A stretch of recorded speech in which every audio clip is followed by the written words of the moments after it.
Renault's much improved third generation Scenic offers a versatile 5-seat solution to families looking for flexible everyday transport, and now includes a crossover style XMOD trim level with traction control and grippier tyres for a bit of extra style and better control in poor conditions.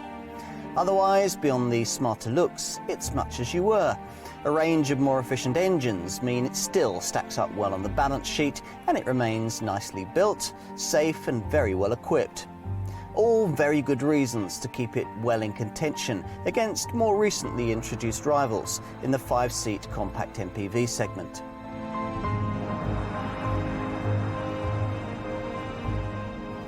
Renault likes to think it created MPV people carriers when it launched the Espace over 25 years ago. But actually that's not really true. The Americans were doing it long before. It is true, however, to credit the French brand with originating the category we recognise with this car, that of the compact mini-MPV. The Scenic it launched back in the mid-90s has been through 3 very different generations, this being the most recent, launched in 2009. And more than ever, it's facing tough competition. You can tell that from the way that Renault has continually tinkered with this car, the version of the Mark III model we're going to look at here being the third the brand has brought us. An upgrade of the original 2009 design in 2012 brought new engine options, extra equipment and a slightly smarter look, but it wasn't enough to sustain sales in an MPV market fragmenting from all sides. You can see why. Today, the perception is often that most family hatchbacks are now versatile enough to offer much of the flexibility previously the preserve of a Scenic-style 5-seat MPV. And Qashqai-style crossover models certainly are. Which leaves many buyers understandably wondering whether there's really still any reason to buy a compact people carrier unless it has 7 seats. Renault, of course, does have a 7-seat option to offer in this class, the lengthened Grand Scenic version of this car. But they also maintain that there's still a place for the conventional 5-seat Scenic body style as a more flexible alternative to their more conventional Megane family hatchback, at least for now. To emphasise the point, the brand gave this car a further significant wash and brush up in the spring of 2013 that included a more far-reaching facelift, extra new engine options and, most notably, the option of an SUV-orientated XMOD body style, including a grip extend function for extra traction on poor surfaces. A Scenic like this one with XMOD trim certainly offers the market a sales stopgap until Renault gets around to giving us a proper purpose-designed Qashqai-sized crossover class model to slot in above its smaller Clio-based Capture crossover. If that smacks a little of short-termism, then it's worth remembering that off-road orientated Scenics actually have a history going all the way back to the rare RX-4 model we first saw in the year 2000. In those days, the idea of an adventurous people carrier seemed a good one, and it's a concept the French brand clearly hasn't yet given up on. But whether or not this Scenic comes kitted out with the XMOD tweaks, it'll have a fight on its hands to convert traditional family buyers, particularly in the face of newer direct segment rivals like Citroen's C4 Picasso and Volkswagen's Golf SV. So can this Renault still deliver a customer-winning combination of practicality and style? Let's find out.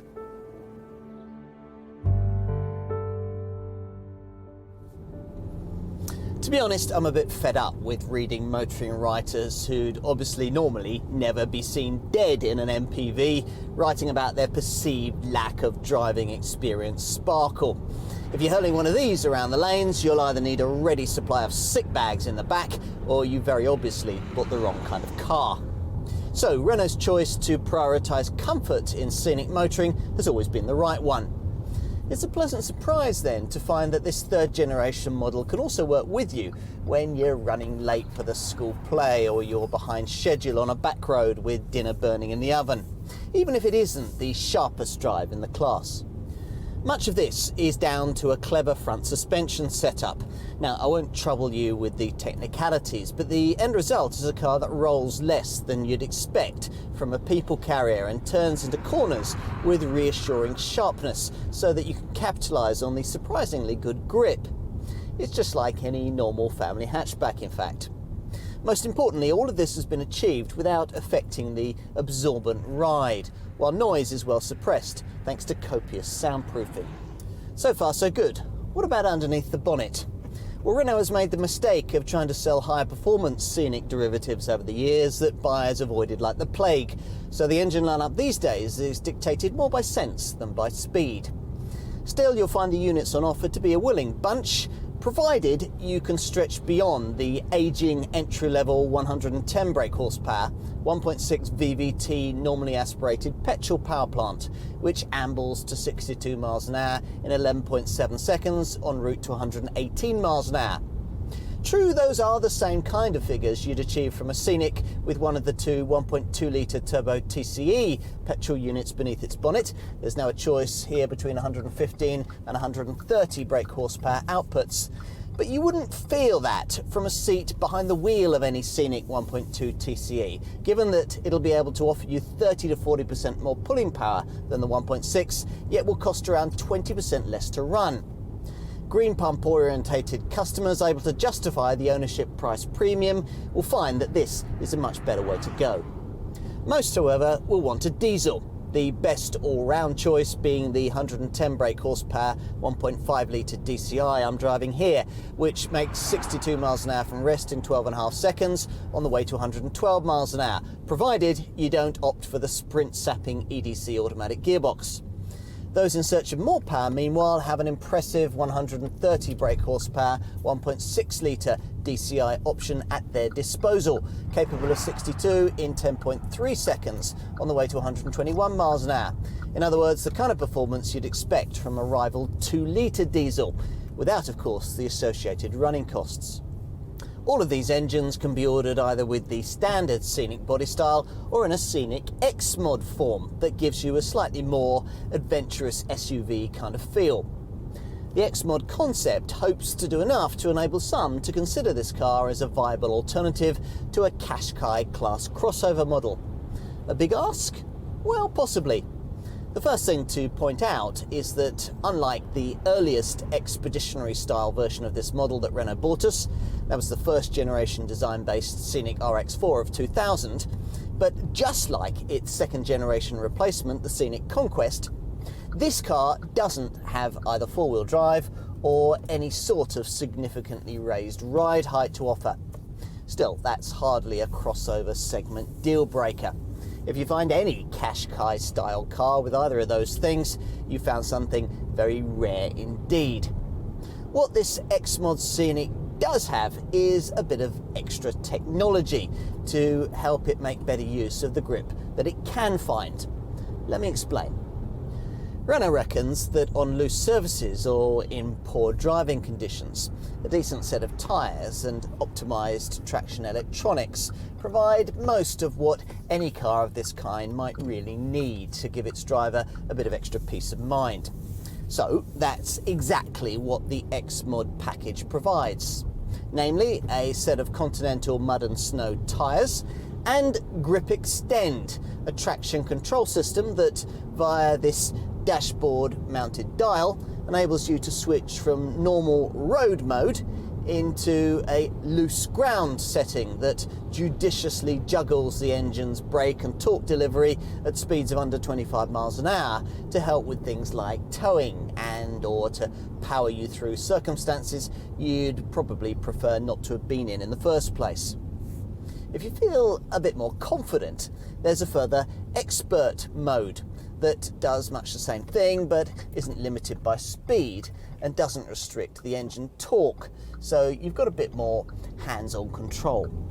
Peugeot offers exactly the same kind of thing in the grip control option available to buyers of its crossover models, and as there, this system is quite effective, provided you recognise its limitations. Remember that ground clearance, though raised from 120 to 150 millimetres, is still limited, and don't come over all Renault fines. True, you could justifiably argue that fitting any ordinary people carrier with a decent set of winter tyres would deliver much the same kind of result for an experienced driver with a careful throttle foot. But not all of us are experienced drivers, and in a world of prioritising PE kits and pencil cases, most families simply can't be bothered to switch the tyres on their cars to match the seasons. For these people, the fact that a Scenic XMOD offers more poor weather peace of mind than many a Qashqai class crossover may well be tempting.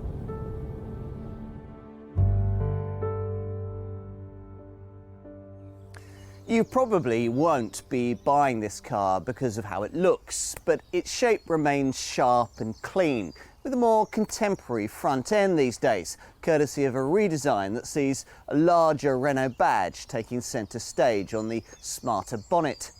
The A-pillars, the wings, the bumper and the headlights have also been restyled in pursuit of what the brand hopes is a stronger, sportier look. Details include black high gloss elements around the grille and the use of chrome trims around smarter LED running lights. Go for the XMOD model that I have here and you get chunkier bumpers with silver skid plate style inserts, front and rear, special wheels, sill guards and chrome finish roof bars. Whichever variant's right for you though will come with what Renault calls its flame effect line, a crease that starts beneath the headlights then sweeps rearwards, further emphasising the plunging roofline. At the back, this Scenic has a style that's a little different from its seven-seater Grand Scenic stablemate, the restyled two-part boomerang-shaped rear light clusters that surround the steeply raked rear screen, turning inward towards the boot rather than sweeping forward. As before, this 5-seat Scenic model is only 216mm shorter than its 7-seater Grand Scenic stablemate, which bodes well for the room on offer inside.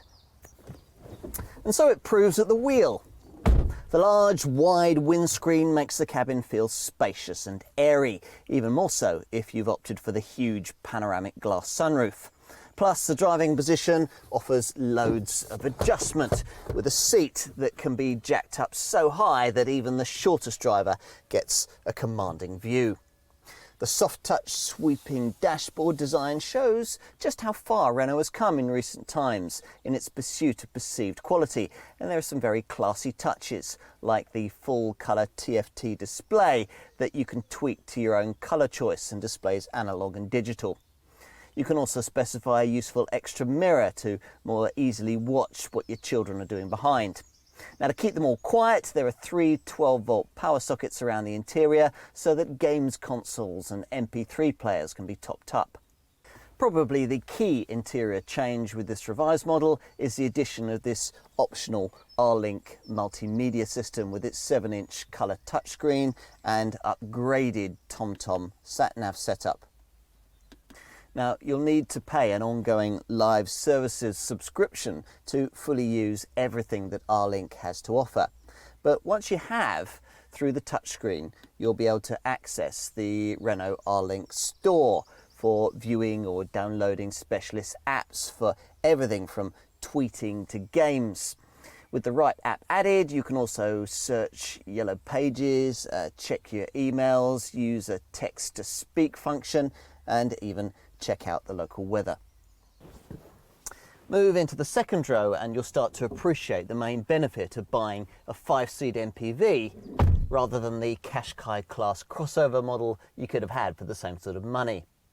That kind of car will give you the same sort of basic rear bench you get on any Focus style family hatchback, perching the unfortunate middle rear passenger on some hard and narrow piece of bulging foam with legs astride a central transmission tunnel. In contrast, here you get a far more flexible arrangement with 3 individual seats that separately recline and slide backwards and forwards so that either legroom or rear luggage space can be prioritised. They fold too, of course, which means that if you're only carrying a couple of rear passengers, the middle chair can function as a table for the 2 outer folk. And talking of tables, there's the option of aircraft style fold out ones built into front seat backs with optional storage pockets. Want it to feel all a little more airy? Of course, there's a huge optional panoramic glass roof. Want more privacy? No problem. There are optional integrated retractable rear side window blinds that you can specify along with dark tinted rear windows. You further appreciate the flexibility of these rear seats when it comes to the question of luggage space. Now there's 437 litres with them pushed right back, as here, but you can increase that incrementally by individually pushing the chairs forward and freeing up as much as 555 litres while still being able to carry 5 people.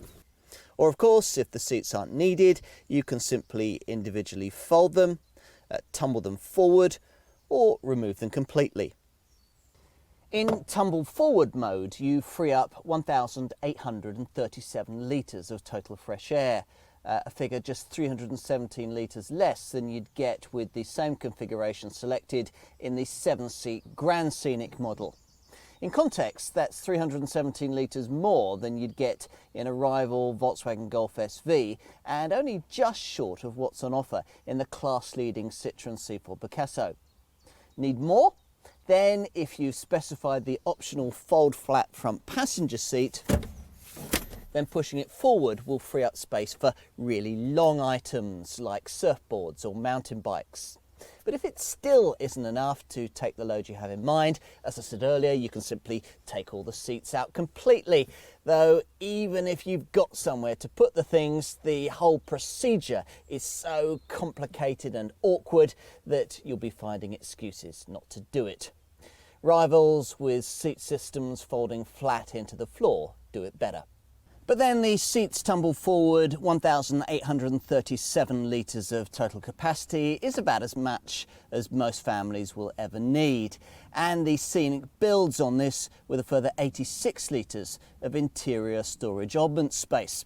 Let me show you. Underfloor compartments, under-seat drawers, a huge chilled illuminated glove box, centre console cubbies, door pockets and trays on the seat back should help to keep the family's paraphernalia in check. I also like the option that you have of a sliding centre storage unit between the front seats that slides forward so it doesn't get in the way if you push the middle rear seat right forward, as you might do to keep a better eye on a child in a booster seat. Overall then, if you don't need 7 seats, there's probably enough flexibility here to justify this Scenic's premium over a conventional Megane-sized family hatch.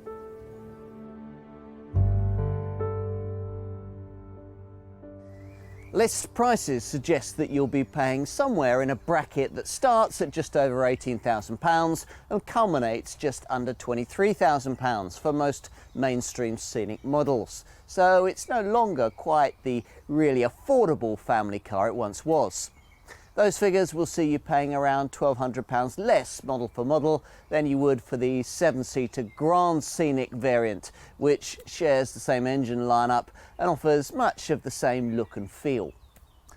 Go for an XMOD trimmed variant and, gratifyingly, despite the extra features you get here, the body kit, the roof rails and the grip extend system, there's no price premium over the standard version. In fact, because the XMOD variant, unlike an ordinary Scenic, can be ordered in a lower spec Expression Plus guise, it actually starts from a slightly more affordable price point. You only get the option to buy in at that Expression Plus level if you're looking at an XMOD model with the base petrol and diesel engines. Otherwise, all Scenics get the same high, sat-nav inclusive, dynamic TomTom spec across the range. Use that trim level as a benchmark if, out of curiosity, you find yourself wondering just how much more it would cost to own a Scenic over Renault's more conventional family option for this sort of car, their Megane Sport Tourer estate.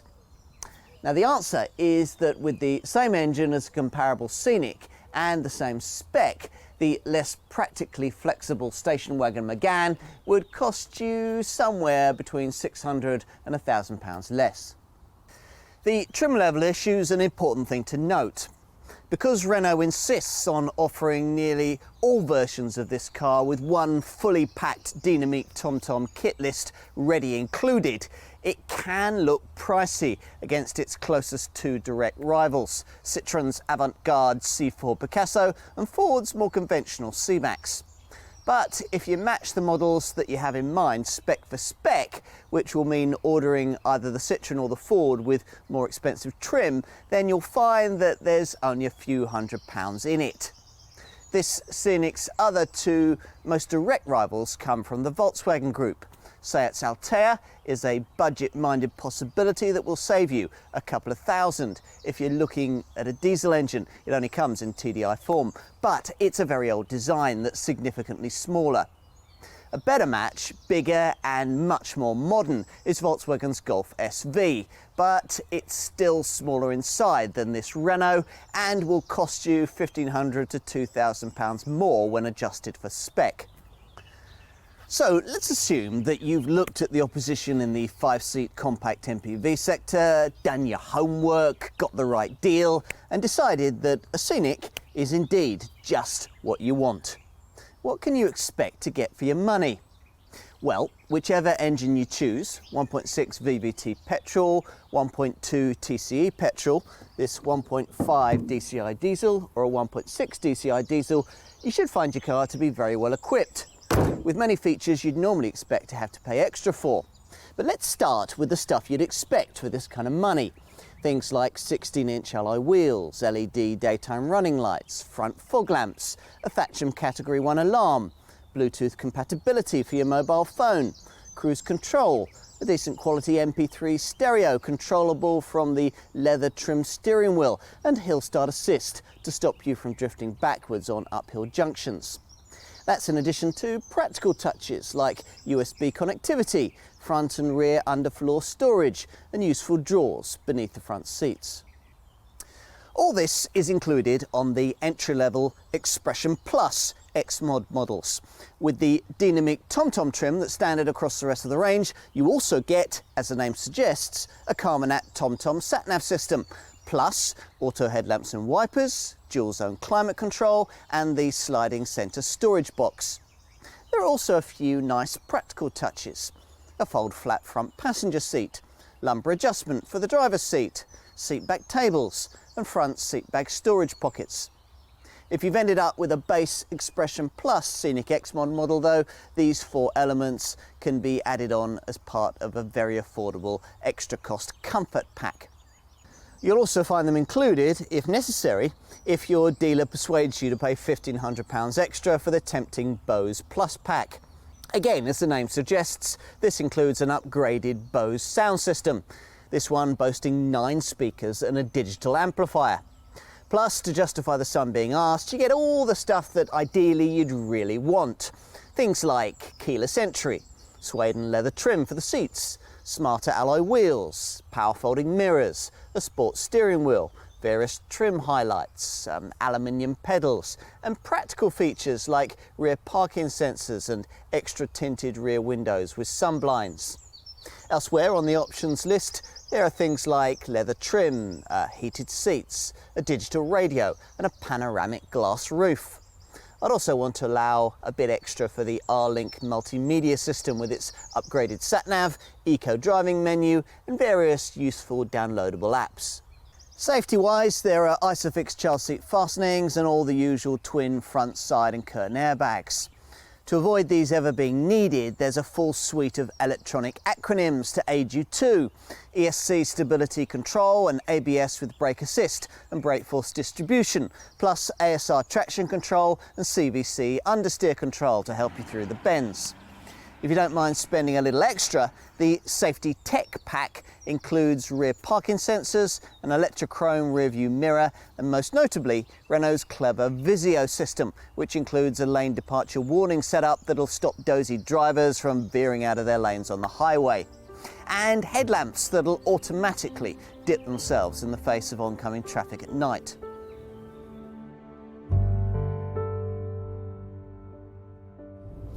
The Scenic may no longer have the lowest running costs in its class, but they're still impressively low for a car of this size.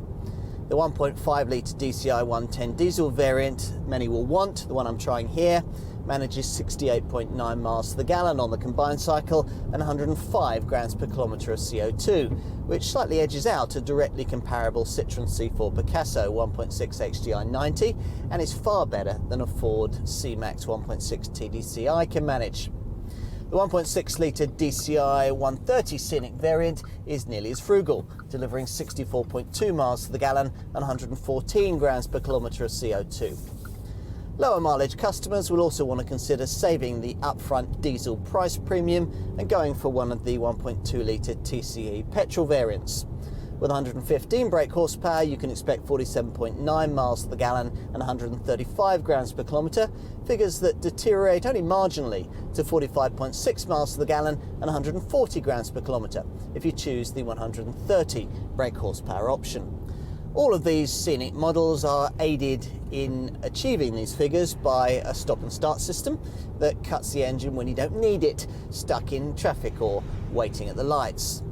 The base 1.6 VVT 110 petrol model, however, does without it, which is one reason why its returns are so relatively poor. 38.2 miles to the gallon on the combined cycle and 174 grams per kilometre of CO2.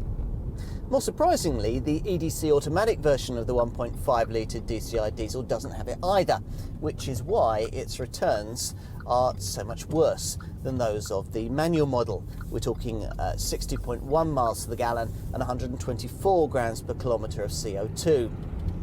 You can also maximise your returns in this Scenic if you've ordered a version fitted with the R-Link multimedia system, and within that select and keep an eye on the set up to useful eco driving menu. What else? Insurance groupings? Well, for the petrol 1.2 it's between 18 and 20, for the petrol 1.6 and the diesel 1.5 it's group 19, and for the diesel 1.6 it's group 23. Servicing is affordable and residuals no worse than you'd find from other mainstream rivals. Oh, and most buyers will want to consider the Renault 4 Plus program, which provides retail customers with a comprehensive 4-year or 100,000 mile warranty, free routine servicing for 4 years or 48,000 miles, includes 4 years of roadside assistance cover, and offers up to 4 years of lease or PCP finance, subject to status.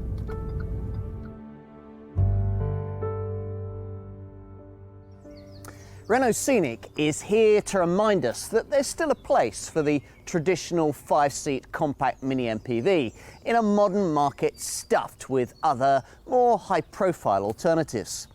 It's practical, spacious, well-built and decently equipped, as every car of this kind must be. But in this case, each of these criteria has been ticked off with a thoroughness that reminds you just who invented this market sector in the first place. The improvements made to this revised version will go unnoticed by many, and that's a pity, as the clever petrol 1.2 and diesel 1.6 litre units are class-leadingly efficient. This car is also now exceptionally well equipped, but is it all enough to keep the market's original 5-seat mini-MPV as the best choice for frugal families? Perhaps. Many might be surprised at just how thoroughly this French contender can still meet their needs, especially in this more adventurous XMOD guise, which offers pretty much everything you'd get from a Qashqai class crossover, but with extra space and flexibility. One thing's for sure, as a more versatile spin on spacious 5-seat family motoring, this Scenic has a lot of life in it yet.